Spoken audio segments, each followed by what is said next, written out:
Hi everyone, it's Anahata. How are you? Hey, today I wanted to keep the camera focused on water, which is the emotional layer, cohesion, as I explore some truths which have arisen for me. And I know when they arise for me that they are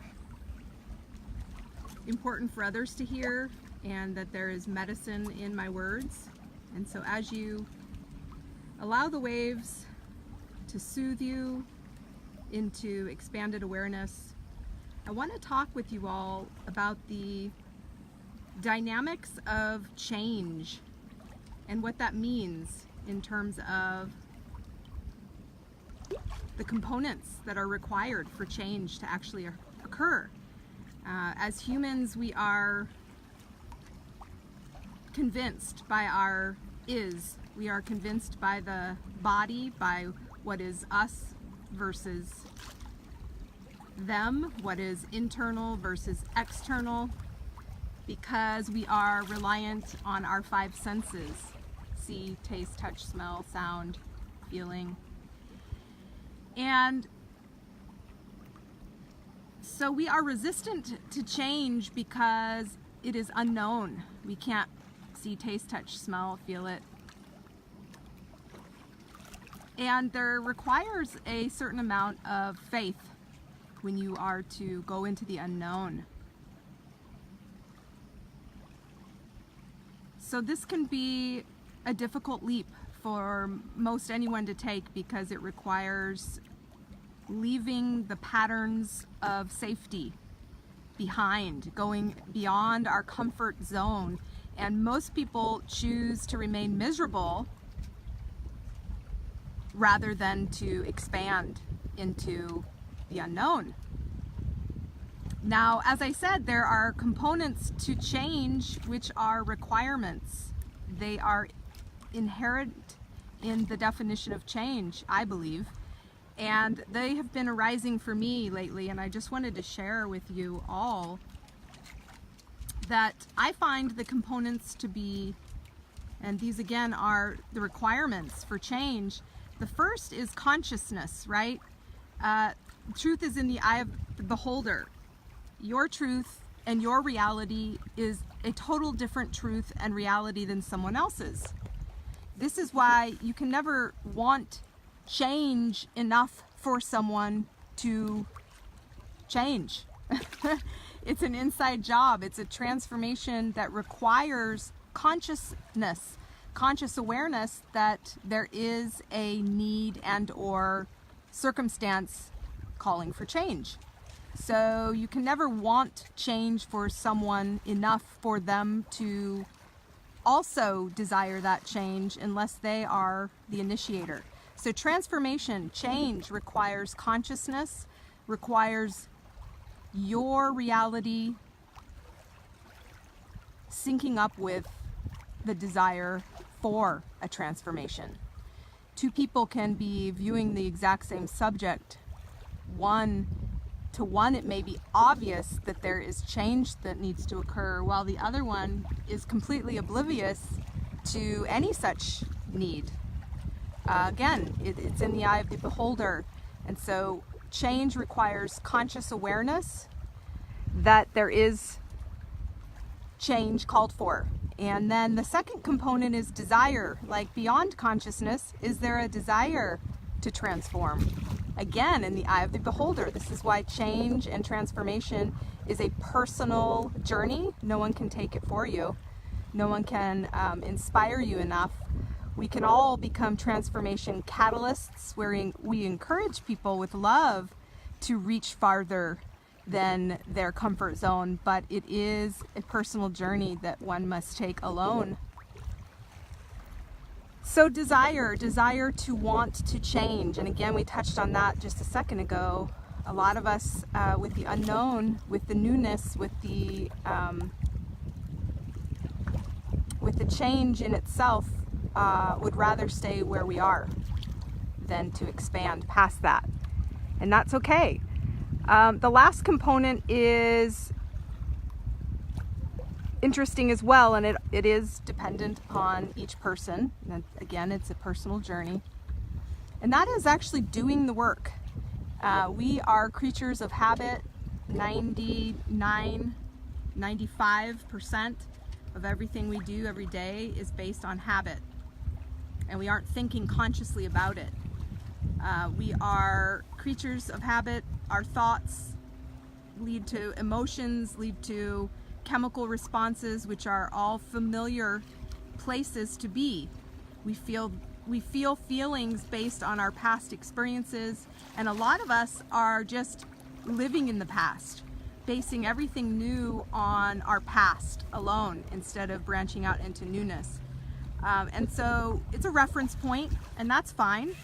But when you see that there is a call for change and that you want to transform, there is desire to transform, those two components are still not enough. You've got to actually break the old patterns and old addictions to what you're used to. You have to literally change to change, which can be very uncomfortable for a lot of people as we break the ties to the past vibrations which we have been beating and used to.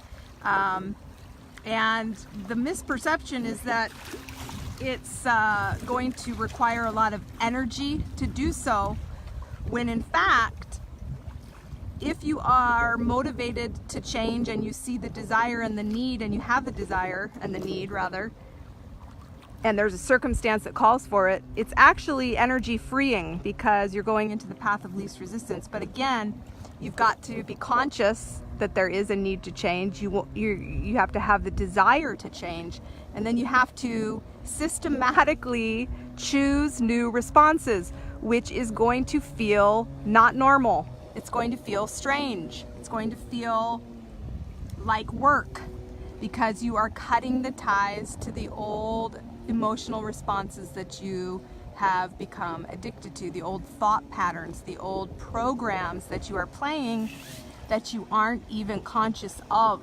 And so therein lies the work, and most people would prefer to be blissfully unaware. This is what separates people who achieve extraordinary things from those who don't. They are willing to and are have the desire to transform, and they back that up with conscious choices, and they have all three components. They have consciousness, they have desire, and they're willing to co-create the new in ways that they have not done before. That is what change is all about. So I guess my question for you is, are you expecting something in your life to change without one of those three components? And you've got to just be honest with yourself. Do you recognize your reality as needing change? If you don't, then that's it. There is nothing to talk about right there. It's done deal. No, it's not going to change because you're not recognizing a need to change, to expand. Two, do you have the desire? That can't be manufactured. You've got to want to do, to change, to transform. So those two components are great, but do you have the third, which is, are you willing to break your addictions to the past, to the triggers, to the patterns, to the norms, to the programs, to the emotions, to the thoughts, and are you willing to rewire into a new way of being? If you are not, change is also not going to occur. We can have desire, we can notice that there is a need, but if we don't put in the work, we can't expect things to change because we aren't participating.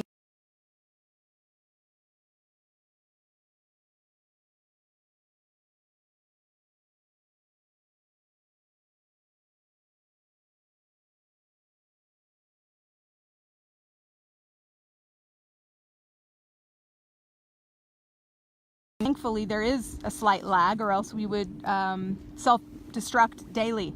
But, there's a lag time in our 3D world. A lot of us can't stop thinking about the opposite of what we want. And so, again, we would destroy ourselves before noon. So the lag, though, is very convincing, because in our wanting, we are focused on the not having, and in the not having, we are beating the improbability drum that our desires will never manifest, because we are stuck in wanting mode. So change requires faith as well, right? And trust and gratitude to know that as you beat this new drum, as you have conscious awareness of these patterns that you're wishing to transform, and you have a desire, and as you put in the work, so to speak, and again, the work is building new thought patterns, new emotional responses, new ways of being and following through in ways that are different, that are going to feel a little strange, that aren't going to feel natural, normal, because you're changing your pattern, you're changing it. So embrace the newness with gratitude and faith that as you do, the tapestry of your life will indeed transform, and you will have fully stepped into your God-given gift as a co-creator. So change, that is what I wanted to speak to you all about. I hope that this helped you, and God bless you on your path to wholeness and all which you will facilitate for highest good. May we become consciously aware of the ways in which our lives could transform for highest good. May we be filled with the desire to transform in ways we never have. And may we hold steadfast to the work ahead without losing sight or beating up on ourselves for lack of progress. For in our lack of progress, in our absence of what we want, we may be inclined to give up entirely by focusing on the absence. Let us instead embrace gratitude and faith, knowing that as we put in the work of vibrational choice, of focus, of tearing down walls, of reaching farther, of building new patterns and new chemical responses and new realities, that the law of attraction will, it is a law. It will occur when we ask, align, allow. So God bless you guys. I love you so much. I hope this was helpful for you. One side note about all of this that I want to mention before we wrap up is just reminding you all that because change requires those three components, and those three components are very personal, this is why you can't do something for someone, right? You can't want it enough for them to make it so. You can't do it for them. You may be conscious of the need for change in your eyes. It may not be a need whatsoever in that other person's eyes. And so we have to be respectful of change, and that it is a personal choice, and that it's nothing to do with you really, because those three components have to come into play personally for that person to actually transform their lives. You can inspire, and you can pray, and you can be a catalyst, you can be inspirational, but when it comes down to the actual manifestation of the transformation, of the change, it is indeed an inside job. So this is why ascension is so personal, and why healing is so personal, and why relationship growth is so personal. Because it doesn't just involve your reality and what you deem as needed and what you are ready to put the work in for and what you desire to occur. It's another person's reality entirely as to if they see the desire, if they can recognize the need at all, and then if they want to actually put in the work, right? Changing those thought patterns, emotional patterns, transforming the landscape through choices, you know, on a consistent basis to branch out into the new. All right, guys, so I hope you're having a good day. God bless you. This water view was purposeful because of the tides, right? The ripples, the choices we make, the emotional attitudes we have.